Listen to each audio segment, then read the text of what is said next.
Hello, and welcome once again to the Tuesday Night Music Show, where sometimes we talk about music, brought to you by www.djeventplanner.com. Check them out in the description of this video on YouTube and our other sponsors as well. Tonight, we have with us Mr. Howie Darkstar, as always. Hello. John Kelly, Boston John. Hey. And our fill-in tonight for Pastor Jay, we have Alex the Bubble from Cyprus, wherever the hell that is. He's here with us. He's here with us. Florida. Yes, Cyprus, Florida. Very nice destination wedding place. Yeah. Yeah, he's got that Jacksonville accent going on there, or wherever the hell Cyprus is in Florida. One thing that we do at the top of every show, or we try to do, is something we like to call Boston John's Record Roundup. Indeed. Only you're hearing it, Howie.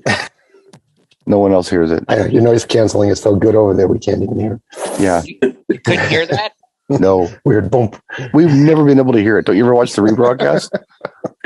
You're dancing around and nothing's going on. People are going to think we don't say anything, just to make you feel good. Yeah.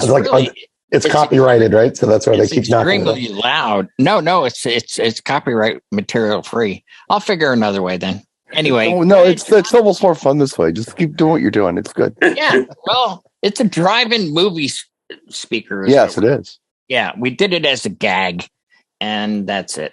Boston John, what do you have for us this week? I will lead us in. All right. Twas the night before Christmas, and all through the house. Now, hold up. That's played out.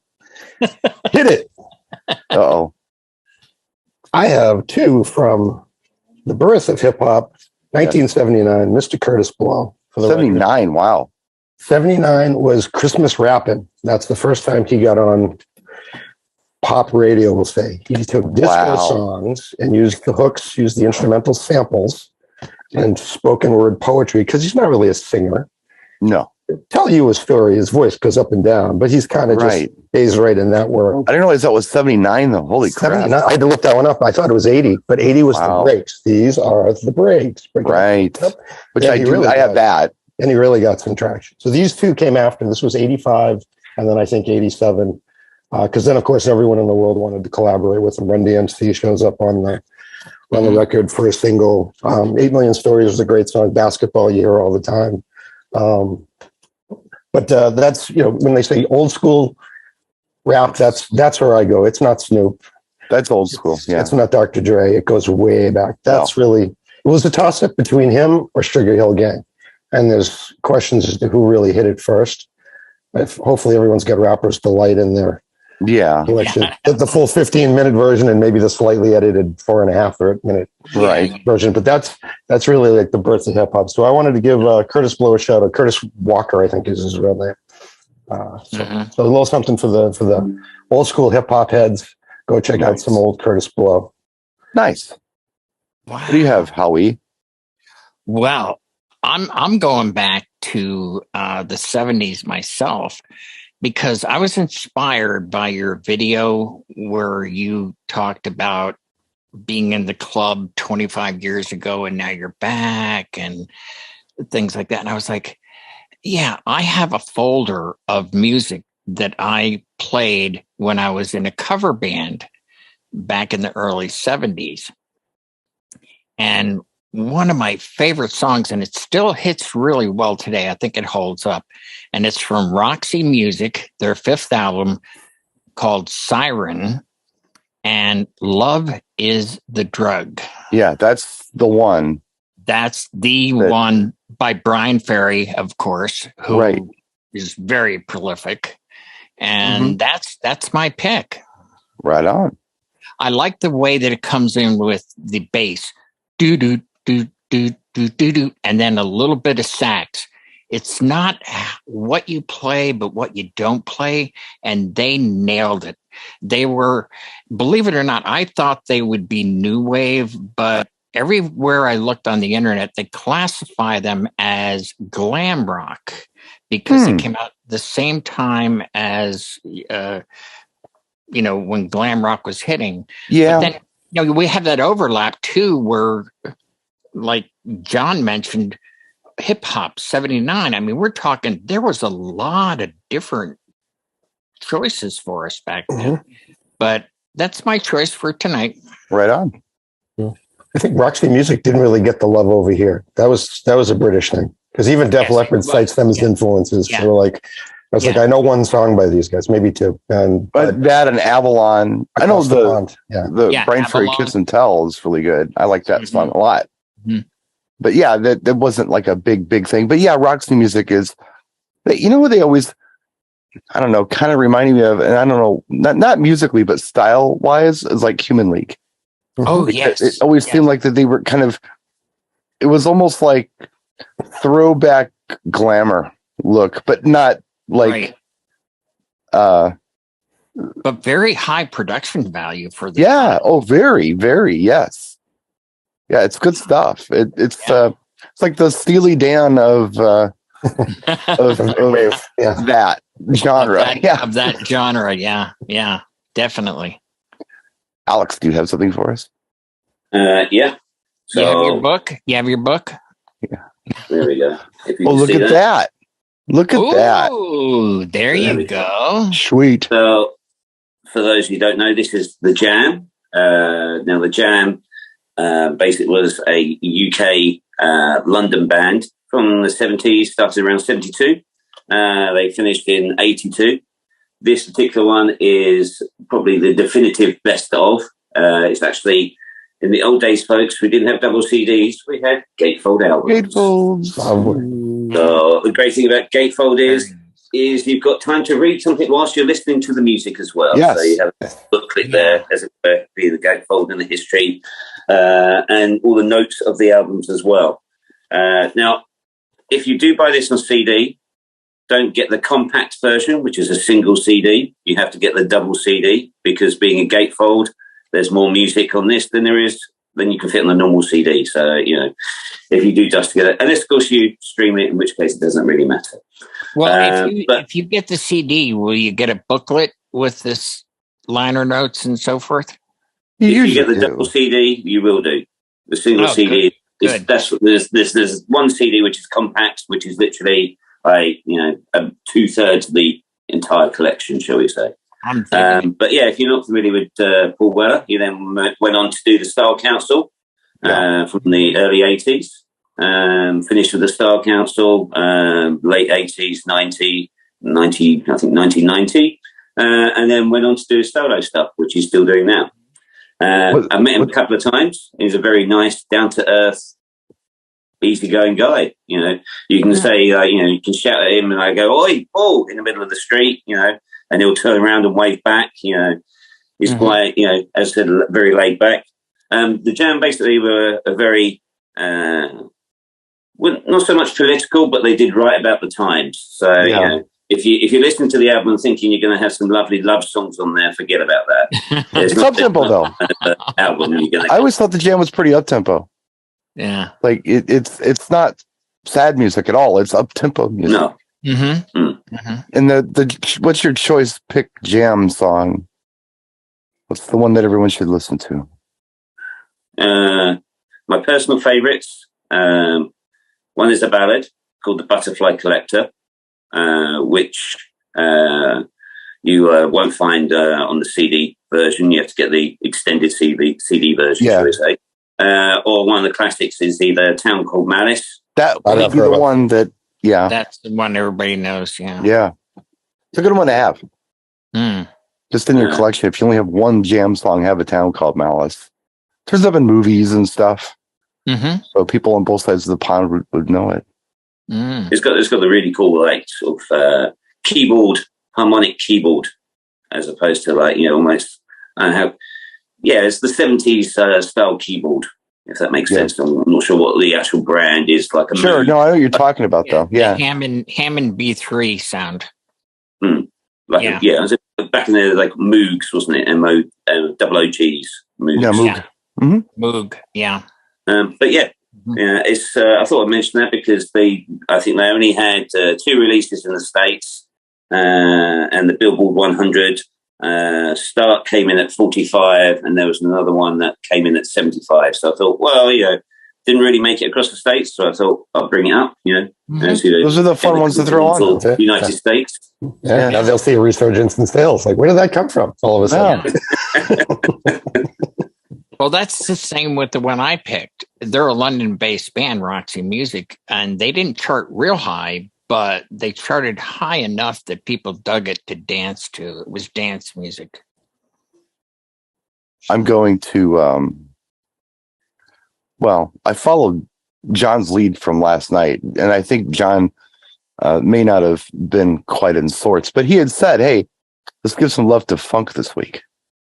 Ooh. And I thought, okay, well, I'll follow John's lead. Although he pulled out Curtis Blow, I was expecting to pull out something very different. But I was looking for Gap Band, but I think I lent it out this one, buddy. Gotcha. My party train is missing. Well, I was following his lead, and so Jay's not here to make fun of me about this. I'll give you a little backstory before I show you what I'm picking this week. So, Prince, you guys know who that guy is. So when he signed his deal with Warner, they only wanted him to do one album a year because they wanted time to promote the album and the singles and all that stuff to get the most traction they could out of throwing the record out there.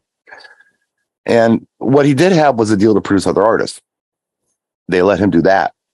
Well, what a lot of people don't know is he didn't really produce other artists. What he would do is almost get into this method acting thing where he would become a persona of a character, and then he would do an album under that persona. Everything, play all the instruments, sing it, and the whole bit. Mm-hmm. And then he'd bring a band in and teach him all the songs note for note and have the singer sing over his lead vocals. Did this a lot. And one of the acts that he did is this act, and this is their second album, sort of. The Time, What Time Is It?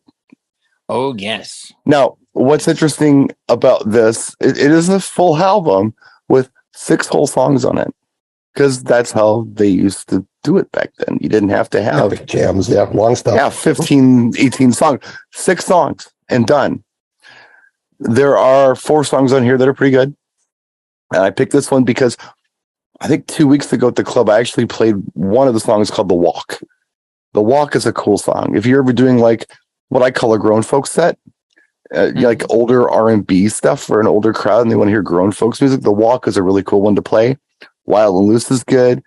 Another good one that you can play is 7779311. And the other one on here that is a ballad that ain't too bad, and it's Gigolos Get Lonely Too, and that's on here. But it's kind of a funny song. But yeah, here they are, the band themselves. All pimped out for sure. Okay, so who is this? Who are these people? Well, 2 of those people are Jimmy Jam and Terry Lewis, who went on to produce Janet Jackson and several others, super producers. Wow. You have Morris Day, of course. They're in the leopard print.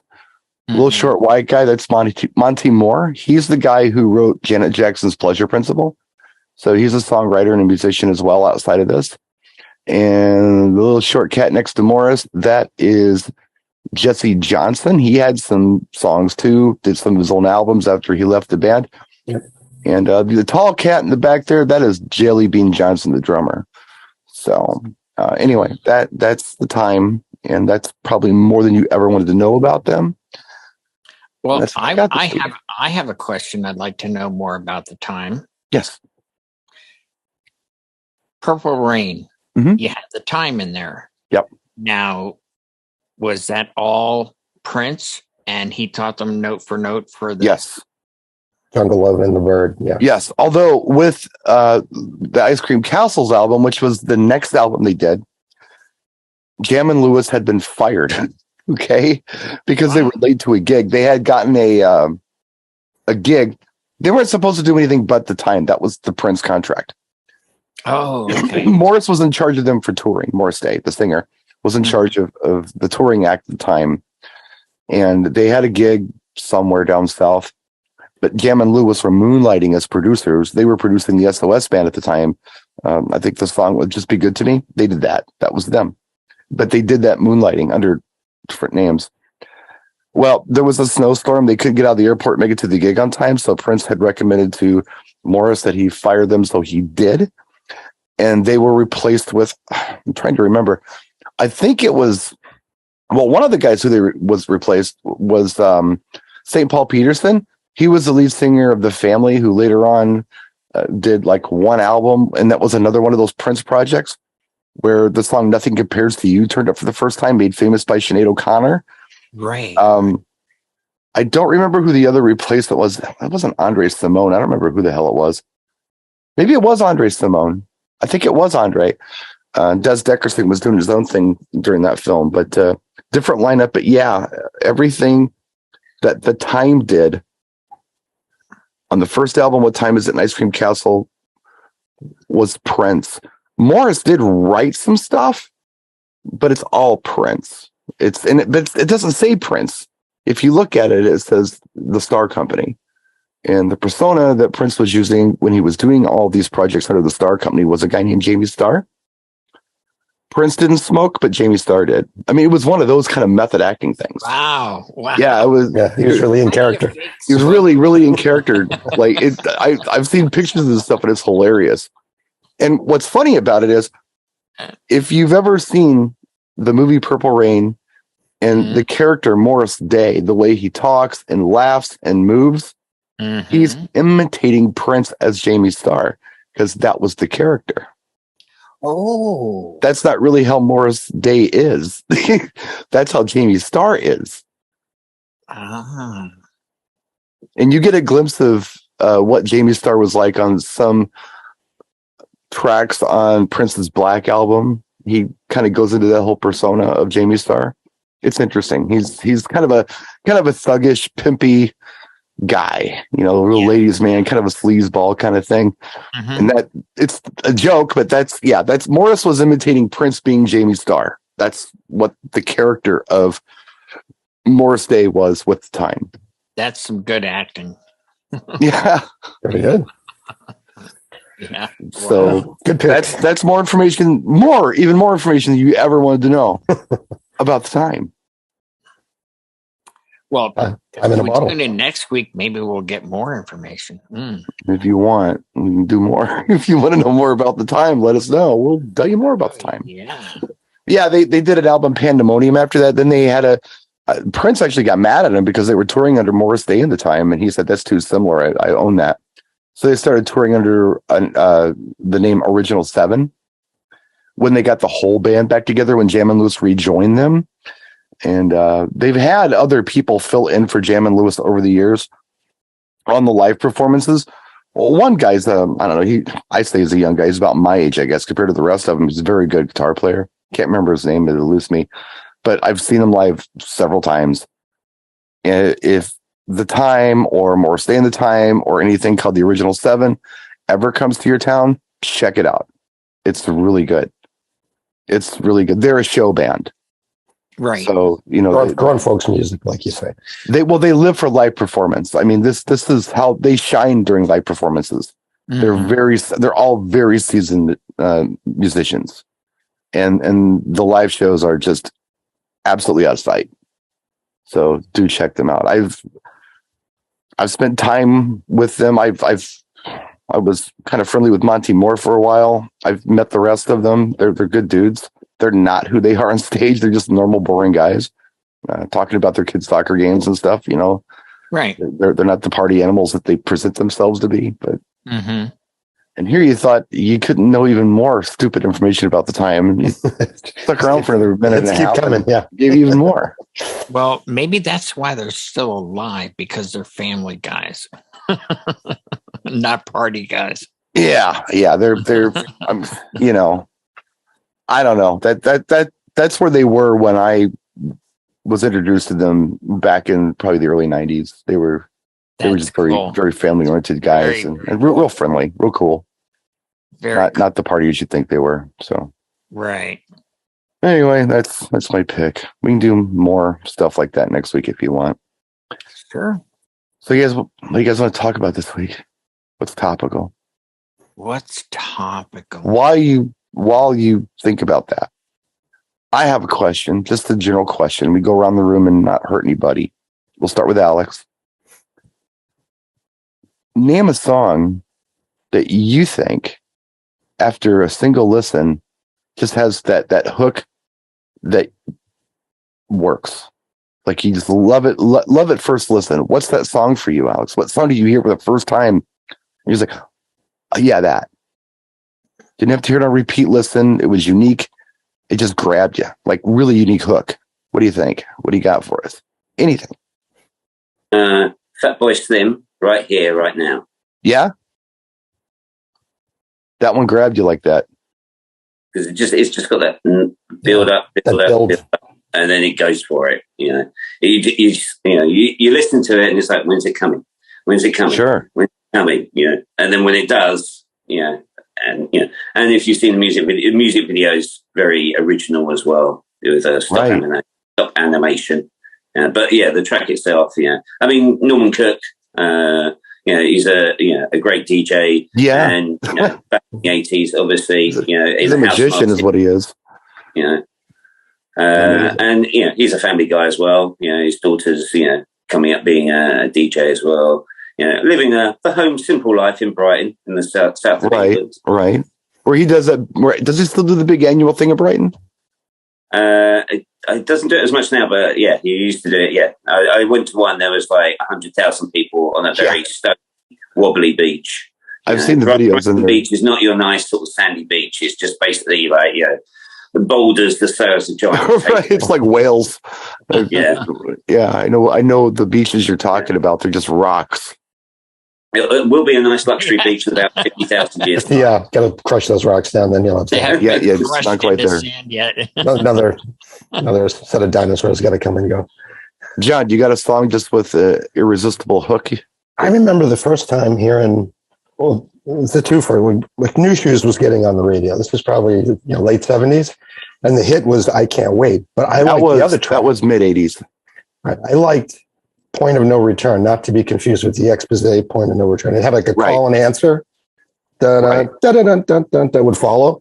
And I actually used to use that in car, stereo installation to test EQs and the speakers because it had such a bright, full sound. And then when the drums kicked in, it was just, that was like sonic perfection of the day, if we weren't using, like Back in Black or something that Mutt Lange produced. Sure.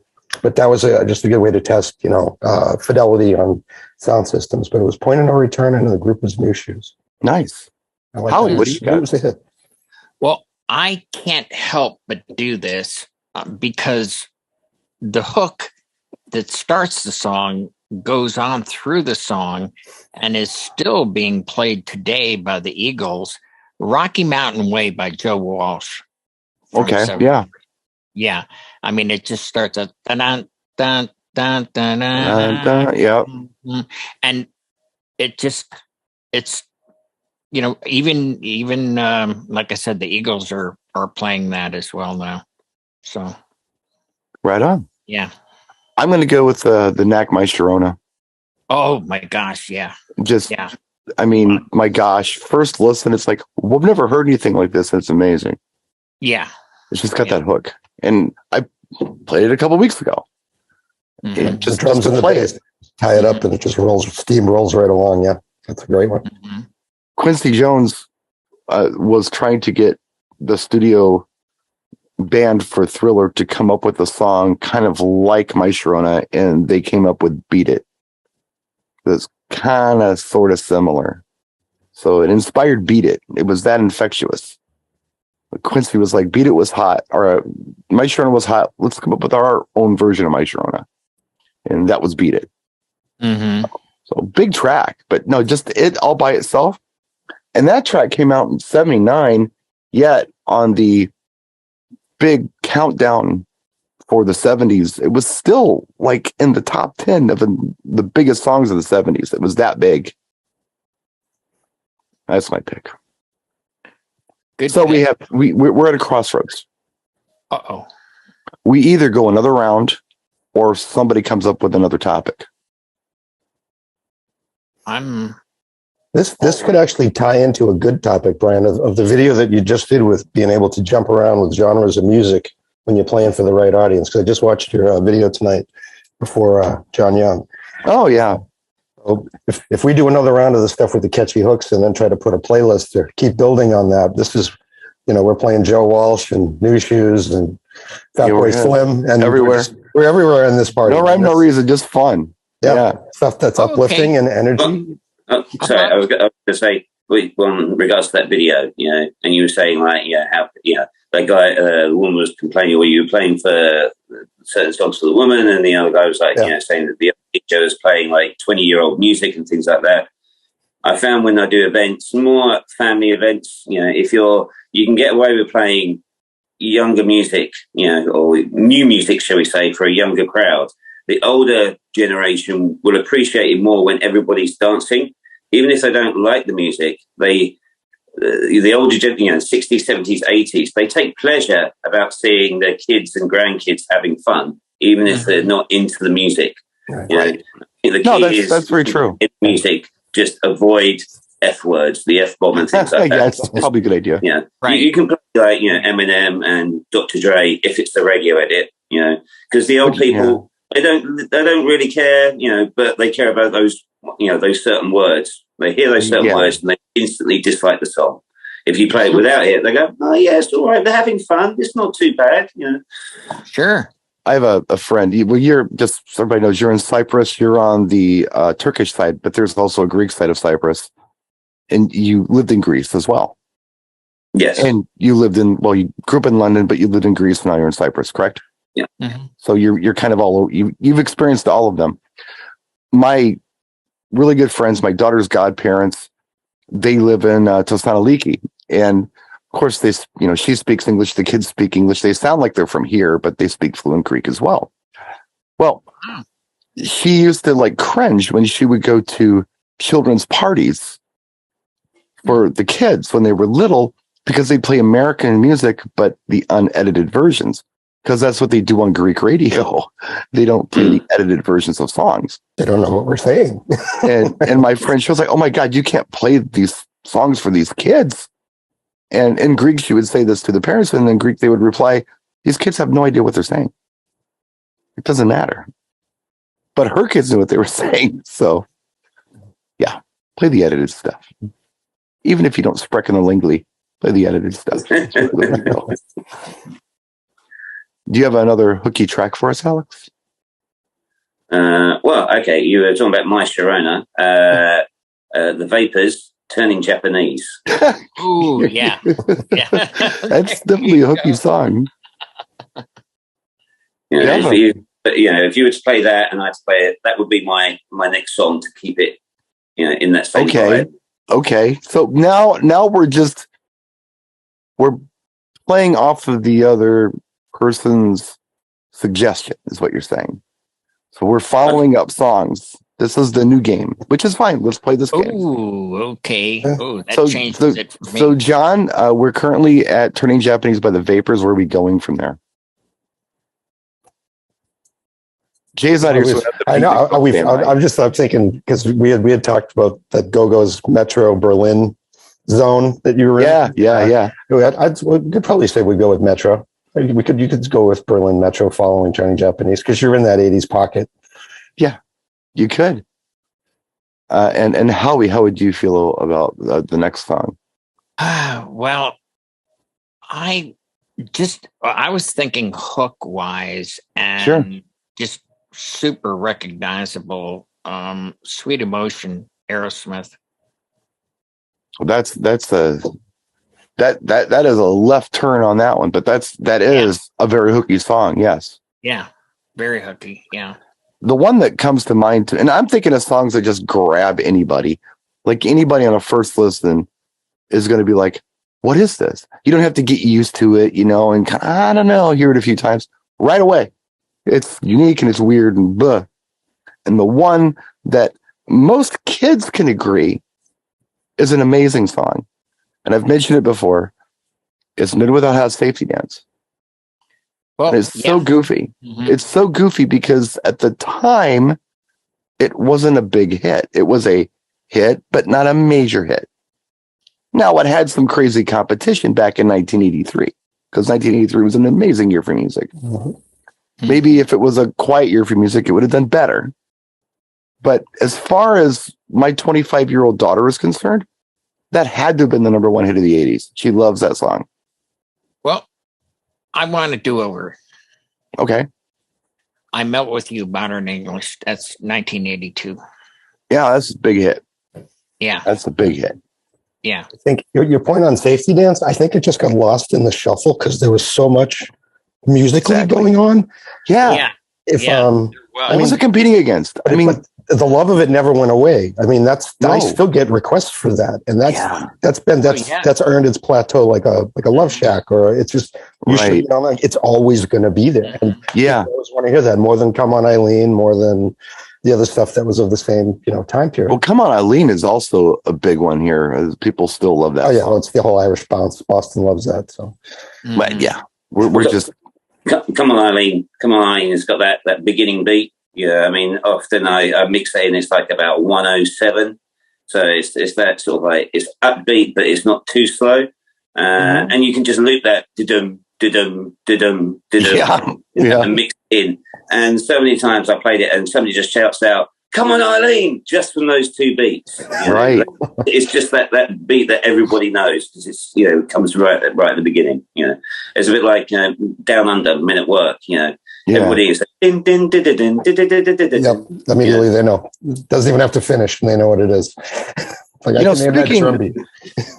Speaking of Come On Eileen, and I like Kevin Rowland and Dixie's Midnight Runners. I really like this song. I like their version of Jackie Wilson's Said. I like what's the other one they do that's really cool? Gino is the other one, I think. No, there's another one off of that first album that I really like.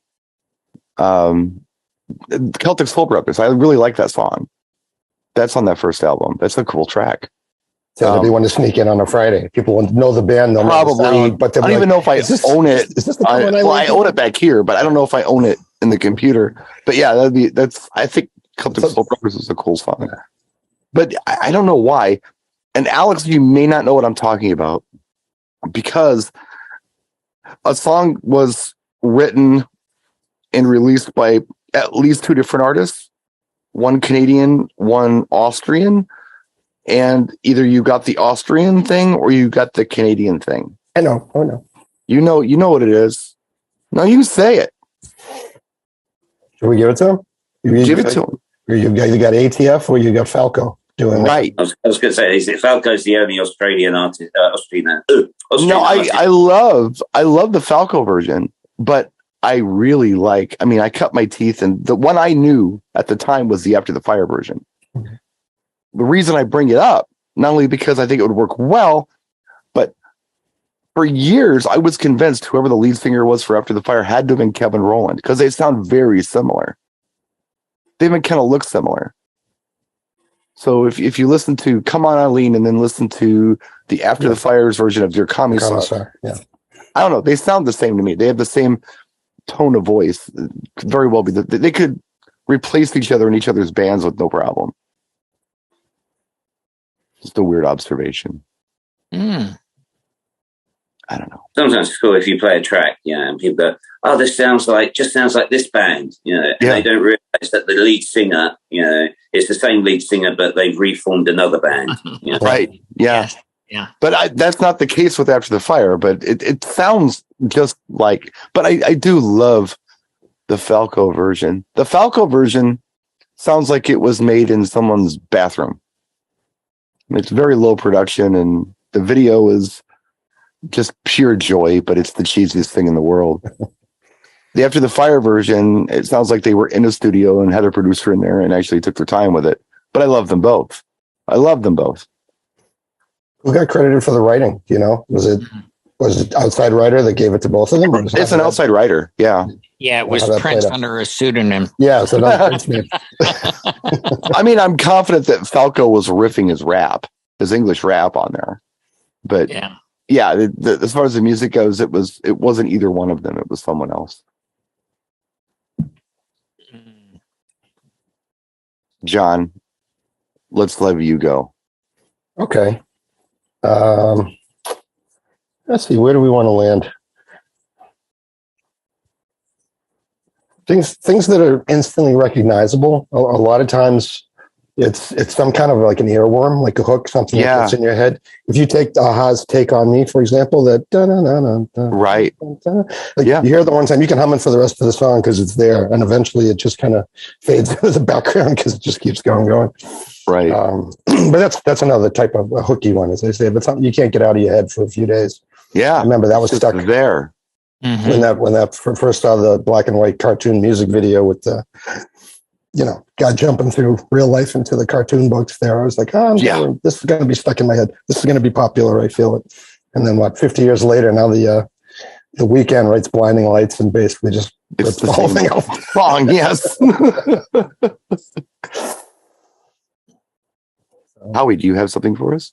Yeah, I got stuck on this a few conversations ago, and it would be "Sweet Dreams" because it has a nice lead in rhythmic. Yes, absolutely. I mean, it's like, what wouldn't go with that? It's from '83, and everybody knows it.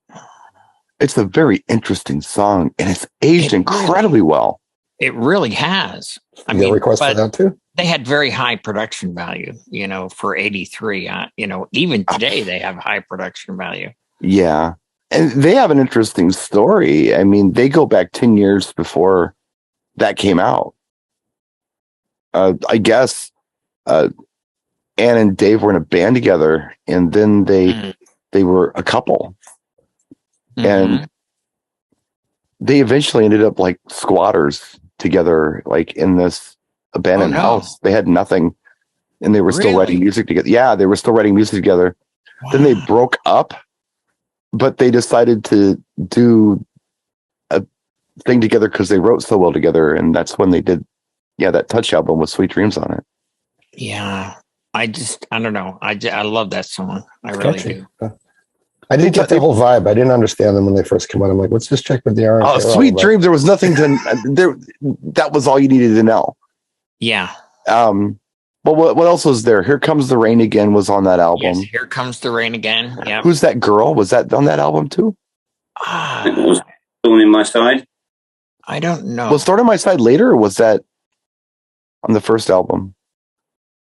I think it was later. I think it was too. I'm just trying to think of who's that girl in Here Comes the Rain Again. I think we're on that first album along with Sweet Dreams. Yeah. Here Comes That Rain is an awesome song. It really is. And then Lovers Do came later. That was a big one. And then that Here Comes the Rain Again. Yeah. Okay. Yeah. That's what that. Yeah. Talk to me like lovers do. Yeah, that was first record. Mm-hmm. Here Comes the Rain Again. Yep, that's the one.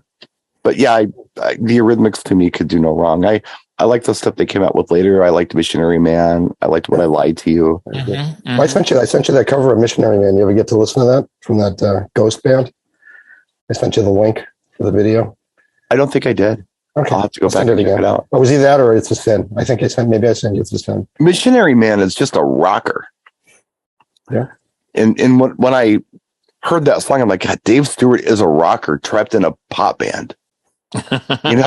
He really wants to do this. And then he ends up with marrying one of the girls from Bananarama. So maybe not such a rocker. I don't know. Mm. Oh, Michael Hutchins dated Kylie Minogue, so I guess that's no gauge on anything. Same country, on the charts. Why not hook up? Why not? I think it's my turn, right? I gotta go. Sure. Yeah, you can give us one. Let's see. So Sweet Dream, boy, that's a banger.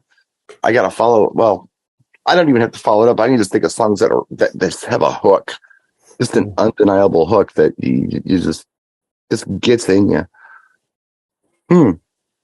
There's so many.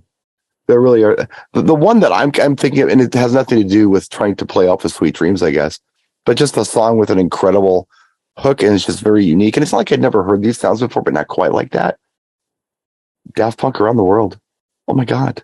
Oh, well, yeah. I'd never heard anything like that before. I had heard things like that, but not done like that. That was amazing. Right. That was like Trance meets Roger Troutman. It was amazing. I loved it. It was so good. It was funky and trancey and everything. It was a great song. And it's the simplest, most repetitive song ever, but it's so good.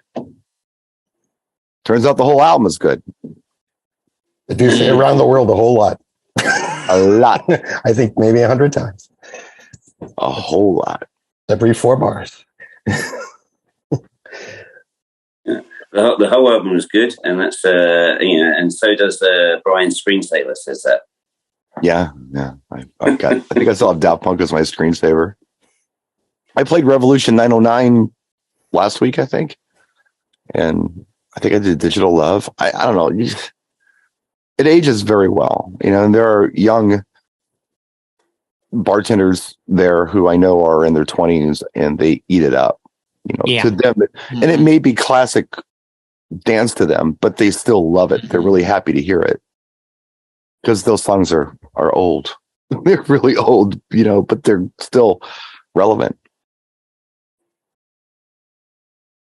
That's it. That's faith music. People of all ages can get into something like that. It's not offensive. It's not right. It's dancey. It's just got a vibe that you follow to. It's background. It's just it's not going to club you over the head. And some songs are really wordy. I don't know if you've ever noticed that, but if you're ever playing like over a cocktail and you play something that's got too many words in it, you almost want to change it.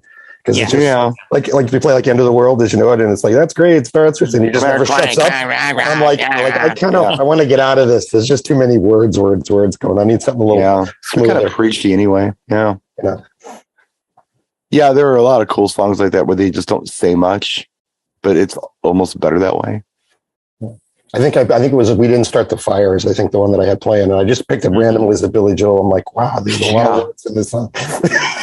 That's why hip hop is probably not really good background music, even if it's up tempo, because they just talk too much. You're right. Shut up. Hear some music more chill. I think I came in with Stuck in the Middle with You, and I'm like, that's a better vibe. The words are a little more spaced out. There's a little breathing room. They're not all jumbled. Well, they're not up front. They're not. REM is now. That's great. He's right there in your face. Megaphone in your face. Right. Yeah. It's brought back into the mix a little more, perhaps. Mm-hmm. And preachy. It's like U2 music. Yeah, U2 can be preachy. Yeah. What do you think, Howie? All right, mine, which it starts out with the hook, and on my play count, it's very high. In excess, I Need You Tonight. Yeah, that's a great song. It's a great song. I mean, when they first hear that intro, which is repeated twice, they're rushing the dance floor. Yeah. Catch that on a loop and just let that marinate for a while behind. Yeah. Yeah. Exactly. They don't know it. They all lose their minds. I know what that is. Yeah. And it goes over and over. Yeah. Yeah. Such an amazing album. Kick is just such an amazing album. It is. They all were good. I liked all of them. I really did. Yeah. I mean, that was a very good band. Oh, it is. It's really good. Well, I got a song with a hook on it, and you hear it for the first time, and it's like, holy crap, it's amazing. This is the one song that if the radio's on in the car, and it just for some reason happens to come on, no one's allowed to talk. Point taken. No one's allowed to speak. You shut up. And I will turn it up. If anybody says, I go, shh, until the song's over. What song do you think it is? It's going to be something Daft Punk or Prince. No. Something perfectly written with very good production. It is Andy Gibbs' Shadow Dancing. Okay. Oh. That is an amazing song. Very nice. It is so good. You're not allowed to speak if Shadow Dancing comes on the radio. I know it's very, it's not very cool, but it doesn't matter. It's just a great song. And I'm secure about that kind of stuff. I can say it when it's confident in your disco. I'm confident. Yes. I'm secure in my manly thing here to say that I like Andy Gibbs' Shadow Dancing. Alex, give us one. Give us something with a hook. Okay, so I'm going to go 90s, English rave dance, Prodigy, Outer Space. Oh, yeah, yeah. Very good. If anybody's, did it hit the US market in any way? I know it, but it didn't really. The Firestarter is what we got, Prodigy. Oh, but I know Out of Space. I know Out of Space. I used to buy these UK compilations of hits, and I had a collection called Greatest Hits of Dance, and Out of Space turned up on it, along with like Raise Break for Love and Kicks Like a Bouncer, you know, the Kicks Like a Mule, the Bouncer, right? And tracks like that weren't big in the US, but Shame and Moving Mountains on there, all that stuff, which had a little bit of something here, but right around that, you know, what was it, 90 through 93 kind of cool UK dance music stuff ended up on that collection. I mean, it's a great track. It's got the, you know, it just has the harmonies at the beginning, and then do do do do do do do do. You know, the little riff comes in, and I just had to Google it to work it out, because it does sample Chase the Devil. Oh, Max Romeo? Yeah. Because then the breakdown is like, I'm going to out of space. Yep. But yeah, I get, it's a track I play at my weddings all the time, you know, believe it or not, because it is a track, you know, the 40, the bride and grooms, you know, and sometimes, you know, depending on how young the couple is, you know, the parents of the couple, you know, it is that, you know, it's that sort of like, sometimes I get a much better response from something like that than from Firestarter or, you know, Smack My. Right. You know. But yeah, it's you know, it was a culture in the UK, you know, that kind of thing. Yeah, it was culture in the, you know, late 80s, early 90s. So yeah, for a lot of people, it's very emotional for some people, you know, when they go back to them, they remember, you know, in those days we used to basically turn up to a house in Brixton, you know, squat parties, and you used to basically be like, you know, a 7 foot tall, 3 foot wide black guy that looked very scary sitting on the front door, you know, and it just like, you know, just pad you down and go, yeah, your name's not down, you're not coming in. Give some bloke a $5, you know, and that's it. You know, you just go to different rooms, and like, you know, guys would just turn up with like, you know, you go into a room, it's like there's 2 speakers of different makes, and like, you know, the most basic setup, and like the lighting would just be a strobe doing like 37 you know, strobes a second or something, you know. Right. You'd just be like, okay, you know, this is just the trance room, you know, because there's just one light strobe, you know. That was that'd been amazing to witness. That'd have been amazing. What years were we talking here? You're talking about like late 80s, early 90s for that whole kind of ravey trancey scene like that? Yeah, that came out, I think it was like 92. And yeah, you're looking like 95, you know, 92 to 95, early 90s. That's when you used to get the big illegal raves in places called Milton Keynes. Yep. Where the joke was you'd phone up a telephone number or a mobile number, and it'd just be a pre-recorded message of where the rave was at the night, you know. And then, you know, before the days of GPS, you'd spend 7.5 hours driving around fields, trying to find looking at bright lights and something sound. I can see the light. Right, I could just drive straight across the field. Straight through the cornfield, you'd be there. Yeah, you know, cars stuck in fields everywhere. Just people just wandering through farmers' lands trying to find roads. Was that a regular experience for you? Did you do that quite a bit? I didn't do it every weekend because it was intense, you know. Because you know, and some of the places, you know, nothing was, you know, it was illegal. Nothing was like you know, monitored. Nothing was sure. You know, when the Boys in Blue, you know, the police basically would like, you know, decide to turn up and, you know, show themselves. Right. But yeah, every so often, you know, not too much. Once in a while. Once in a while. Yeah, in London it was more squat parties, occasional factories, you know, old factories were taken over. Before London was illegal, but they were on a regular basis, you know. I think what a lot of people don't understand, especially younger people, even people who live there, back then, London was kind of empty. I mean, it wasn't like it is today. It wasn't as full with all these condos and all this expensive real estate. There was a lot of abandoned crap back then, right? Yeah, I mean, if you ever watch music videos, you know, like The Jam, for example, that I mentioned earlier, you know, some of their music videos, the specials and things like that. London obviously went through the Second World War, and a lot of London didn't get redeveloped until the 90s. So there's lots of places,